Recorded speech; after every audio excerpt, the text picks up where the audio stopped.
A Kind of Longing by Philip Mincher. Read by Paul Haley. Riding a motorbike is a great way to travel. Who cares if the bike is an old Norton or a shiny new Suzuki? It's the speed, the noise of the wind in your ears, the engine roaring under you, burning up the miles. Bikers are free, alone. They go where they want. Free, alone. Sometimes lonely. And danger waits at every bend in the road. But for Roy, riding home to Auckland as night falls, it's still a great feeling.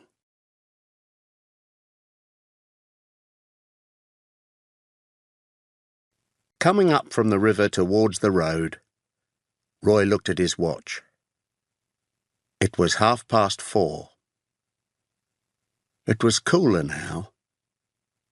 He could do an hour or two of the journey before dark. He started off down the road, feeling the heavy fish in the bag against his leg as he walked. He played the fish again in his mind, feeling it pull on the line, fighting him all the way. He walked happily through the afternoon stillness. A car was parked off the road by the bridge, with 3 men standing beside it. They watched him coming. They stood drinking from metal cups, looking pleased with themselves, pleased with the wild boar they had shot. It was tied to the roof of their old American car. They looked at Roy and his fish as he came by. "Good fishing, then?" one of them said. "Sure," Roy said. "It looks like everybody's got what they came for." He stepped into the long grass, found his old Norton, and pushed it up to the road. He felt the men watching him. "Have a beer," one of them offered. "Well, thanks," Roy said. He took a cup from one of the bags on his bike and went over to the car. "That's a nice fish," the man said, filling his cup with beer. "Not bad," Roy said. "He nearly took the fly last night, and I went back to get him today." He drank his beer. "He must have a poor memory then," the man said. "He just loves black gnats," Roy said, touching the fishing fly pinned to his shirt. They all looked. You could tell that they were not fishermen. Roy looked at the dead boar with its long, dangerous teeth. "Big one," he said, and finished the beer. The guy offered the bottle. "No thanks. I've got to get going." He walked back to the bike and went on packing. The men stood around with their beer watching him. Roy picked up the fish and held it up to show them how big it was, and they smiled. He packed it away in one of the bags. He sat down on the grass and pulled on his boots, thinking that it hadn't been a bad weekend. He felt the men watching him. They were friendly, but there was something about it, a kind of feeling he wasn't sure about. He put on his crash helmet and his gloves. Then he started the bike and waved goodbye. The men smiled, and one of them lifted his beer for good luck. "I'm on my own," Roy thought. "That's what it is. They're three friends out together in the afternoon, and I'm on my own, with 200 miles to go. It's a small thing, but that's what it is, all right. He turned away and rode the Norton down the road. The road stayed near the river for the next 8 or 10 miles.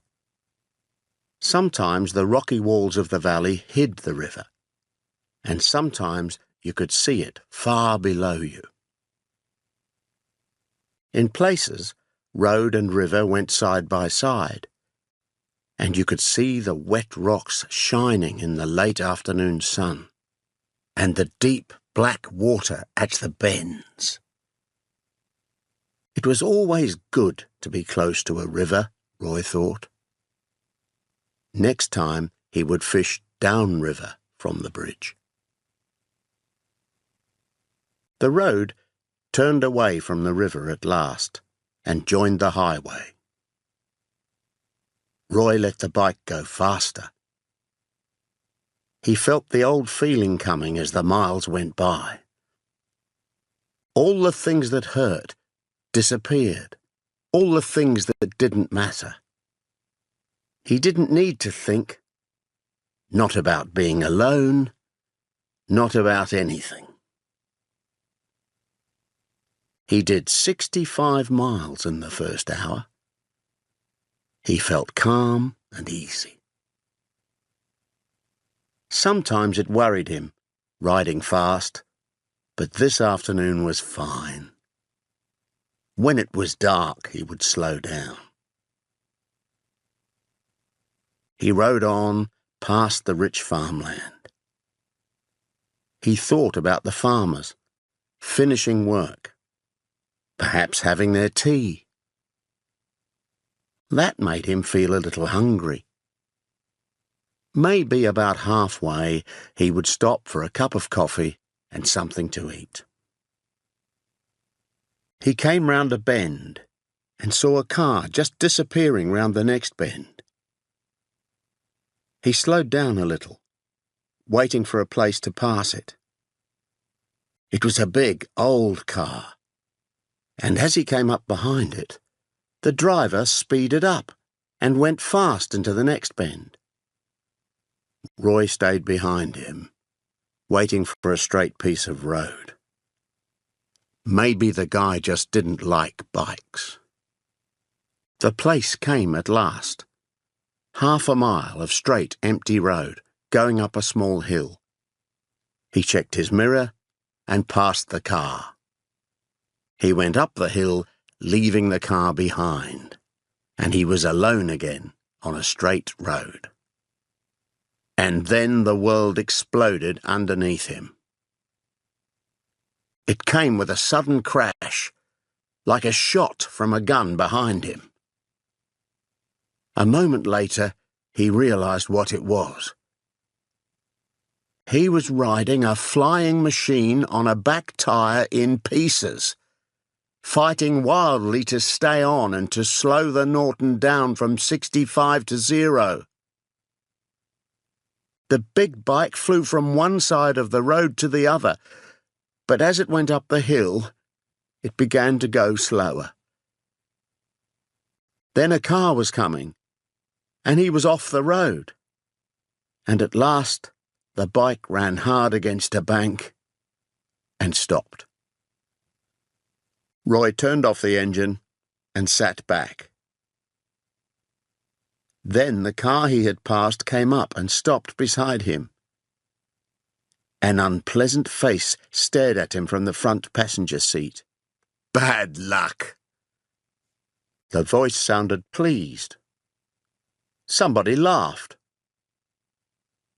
Then the old car roared away and disappeared over the hill.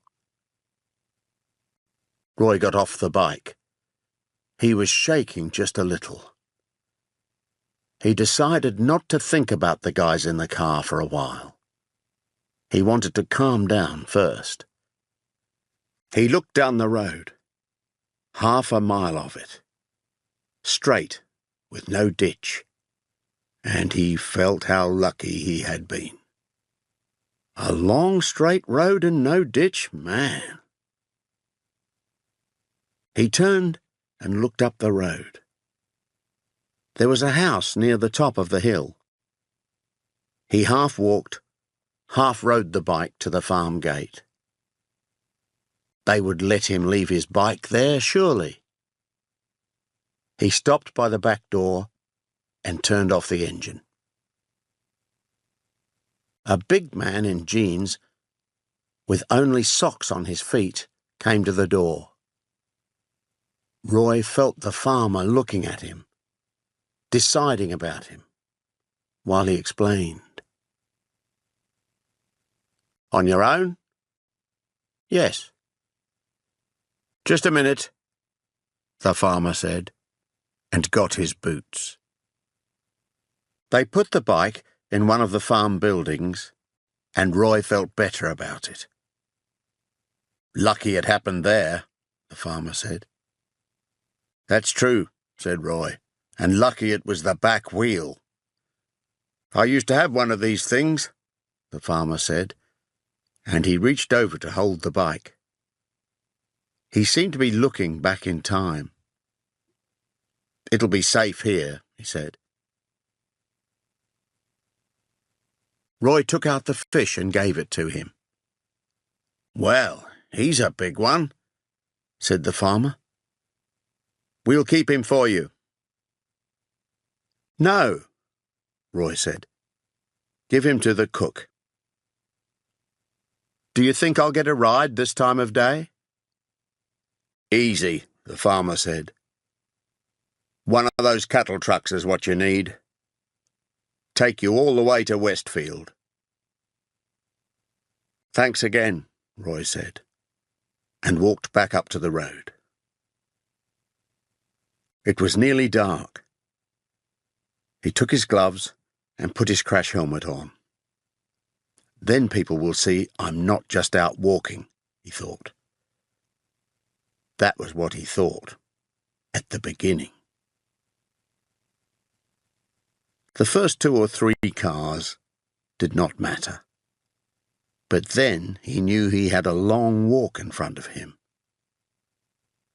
Most people did not even slow down before they decided not to take him. He was halfway up the second long hill, and it was quite dark when he heard the first cattle truck.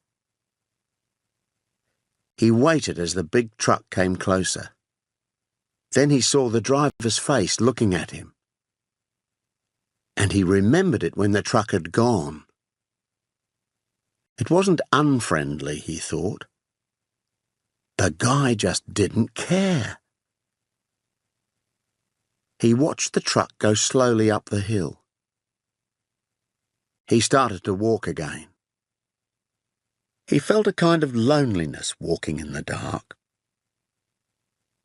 It was the way the truck driver had looked at him. The guy just didn't care. Or maybe he didn't want a stranger with him all that way. Maybe he just didn't want to talk. More cars passed, but he didn't even try asking for a ride anymore. He walked on, not caring, knowing how alone in the world he was. He had walked perhaps another 5 miles when he heard his favourite sound. A bike came up fast behind him and went round the next corner. Roy heard it slow down, turn, and come back. The rider stopped and waited for Roy. It was a big, modern bike. Japanese, he guessed. The rider sat looking back at him, crash helmet shining. Roy was next to the bike before he realised that the rider was a girl. A tall, leggy girl, in jeans and boots. And perhaps there was fair hair under the helmet. Roy stared as they spoke. Which way you going, mister? Auckland. That makes two of us. You have a crash? Tyre went. No fun. Roy felt her eyes watching him as she spoke. Well, she said, talking about it won't get us home. Sure, said Roy. His ears were getting hot under his crash helmet. He climbed up behind her, and they were off. She rode fast from the beginning. This was a real bike and a real rider. Roy felt good about it. Good to be on wheels again. Good that somebody cared enough to stop. Close to his face, the girl asked, What kind of bike, mister? Norton, 500cc. Front wheel or back? Back. Not so bad, she said. Better back than front any day. Sure, Roy said. He wanted to talk to this girl, but he could not get the words out. They rode on in silence in the dark. She knew about bikes all right. With a guy, it's easy, Roy thought. You have a crash, you get a ride, you climb on the bike. You don't even notice that he can ride it well. But this is a girl, and she knows what she's doing. That doesn't mean you can't talk to her, he told himself. You've seen girls before, man. Her voice came back to him. Where have you come from, mister? Puketia Valley. Yes? How was the fishing? Not bad, Roy said, before he had time to wonder at her question. Nice water by the old bridge. What were they taking? Black Nat, he said. And there was more than wonder. He felt that hot pain behind his eyes. Wet or dry?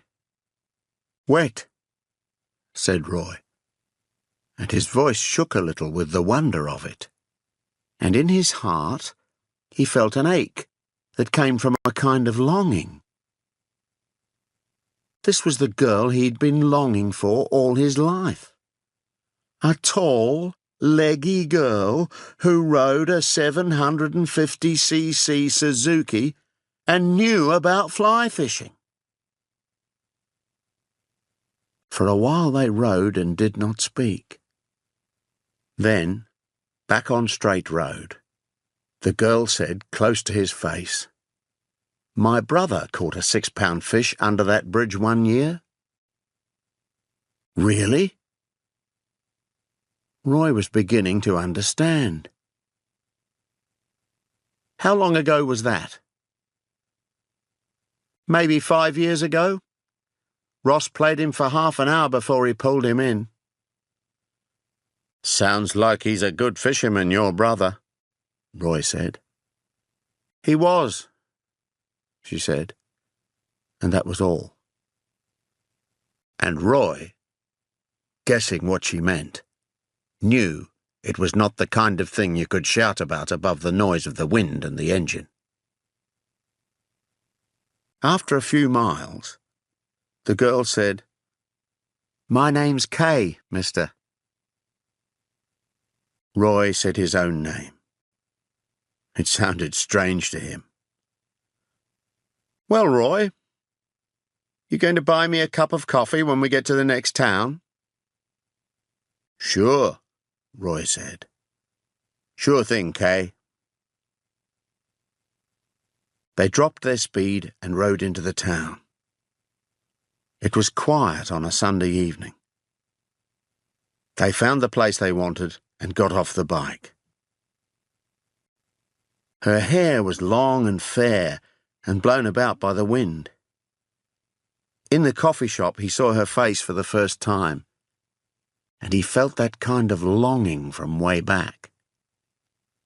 And he sat down beside her, knowing what it was. "How long were you walking back there?" Her voice was soft and pleasant, after the shouted conversation on the road. "Perhaps 5 or 6 miles, Roy said. Nobody was interested. They never are. "It's not the kind of thing you worry about," he said. "No." They sat drinking their coffee, watching and listening, getting the idea of each other. "You go fishing a lot?" she said. "Sure, fishing, moving around." "Always travel alone?" "My friend got killed," Roy said. It came out like that. There was not much else that he could say. He felt a kind of softness in her eyes that took him by the heart. "What about you?" he said. "What about me?" "I mean, you can tell me about your brother." He saw her eyes, their softness, the quiet hurt as his words hit her. "Ross got killed in the army," she said. "It was his first week. Just a stupid accident. He was only 20. He fell off the back of a truck and hit his head. He used to do wild, crazy things all the time. But then what killed him was just a stupid accident." He played with his spoon in the coffee. "What about your friend?" she asked after a while. "Plain," Roy said. "Another thing that just couldn't happen." He saw it in his mind. The broken plane. That moment he could never forget for the rest of his life. This was something they both knew. He and this girl. A death that you couldn't believe. And that feeling was always with you, everywhere. Like a voice that whispers in your ear. There will never be enough road anymore, enough water, enough air. But beyond the feelings of hurt, old and new, he knew that they were telling each other the truth about themselves, not hiding things. Was he choosing the right words? It didn't matter. Now he asked, "Where have you been today then, on your big bike?" "Tauranga." "Stay the weekend?" "Down this morning.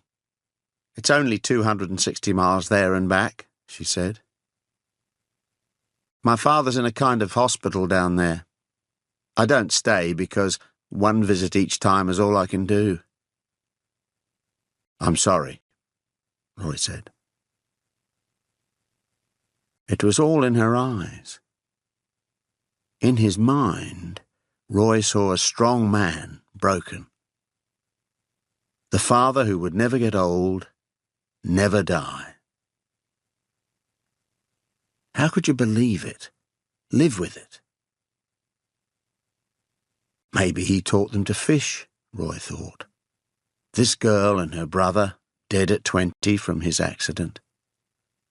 Maybe he taught them all those good things, and they all had fun together. And then suddenly she looked around, and she was the only one left. Maybe that's why she rides the big bike. The time was starting to get heavy now. "What do you say we get on the road?" Kay said. Sure. They went out, and Roy felt the heaviness going. It was all right if you knew when to get up and go. They put on their crash helmets, and the tall, leggy girl started her bike. Roy climbed on behind her, and they went away, laughing. They rode gently out of the sleepy town. Then they reached the highway, and the bike roared away into the night. Roy felt all right about riding on the back. Sometimes, if you weren't sure about the rider, you weren't happy when he went fast. But this girl was okay. They rode, not talking, enjoying the night ride on their big, fast machine. Roy thought about the things they were passing. The cattle in the fields, the night sounds of the farms. Lights appeared and cars sped past. And he thought about all the people going places. He felt Kay close to him, with her long, friendly shoulders and her fair hair flying back from under her helmet. He could go on and on. He didn't care about the people who hated you before they saw you, or enjoyed watching you in trouble on the road, or let you walk because they didn't want to think about you. He felt that none of it could touch him now, or ever, that all the hurt had gone, and the shock from the deaths of friends, and the bad feelings that came from people's unkind words. A notice warned of bends in the road, and Kay cut their speed, and they rode the big bike down into the first bend. Cars came up from down below, their lights showing the narrow road and the banks on each side. Most of the cars seemed to be in too much of a hurry, Roy thought. They reached the bottom of the narrow valley, where he knew the river ran close to the road. He thought about that clear mountain water among the trees. Then they started to climb. They rode up the hill and into the first bend. And death came down to meet them on the wrong side of the road. The lights of the car were right in front of them. They had nowhere to go, and not enough time to hate the guy who was killing them. Roy put his arms round Kay. He felt his face against her shoulder, their helmets close together. Then they were off the road and into the ditch as the car went past, moving too late to its own side of the road. They went on, fighting the ditch, crashing into the bank, and then they were over the bank and sailing, a moment's space before the hurt that was coming. They crashed down the bank, and Roy held tight to Kay, and they were off the bike and dying together. And the ground came up to knock the life out of his body, and he reached for Kay as he fell. Impossibly, he was still alive. But as he fell, crashed, broke, he didn't care. He only reached for Kay, longed for her. He came to rest. There was a taste of blood and a whisper of pain through the shock, and he felt cold water around him. He lay in the icy water of the ditch and knew he was still alive. Then he was moving along the ditch, on hands and knees, searching for Kay through the pain and shock. He pulled himself along the ditch until he found her. She was lying face down. He touched her and turned her over as gently as he could. Time had stopped. It was like a bad dream, made of all the deaths that had gone before. He said her name, and it came thick and strange through his painful lips. She looked at him, and he waited for an impossible moment. And then she began to cry as the shock hit her. And that was all the hope he needed. He took off her helmet and gently pushed her hair back, and somewhere above them he heard voices and a crashing sound as help came. The pain in his legs began to come alive. He put his arm around Kay, loving the life that returned as she cried, life and pain coming together. And that was all the hope he needed. He guessed it must be all the hope in the world. Because for all the time that it lasted, they would have it together.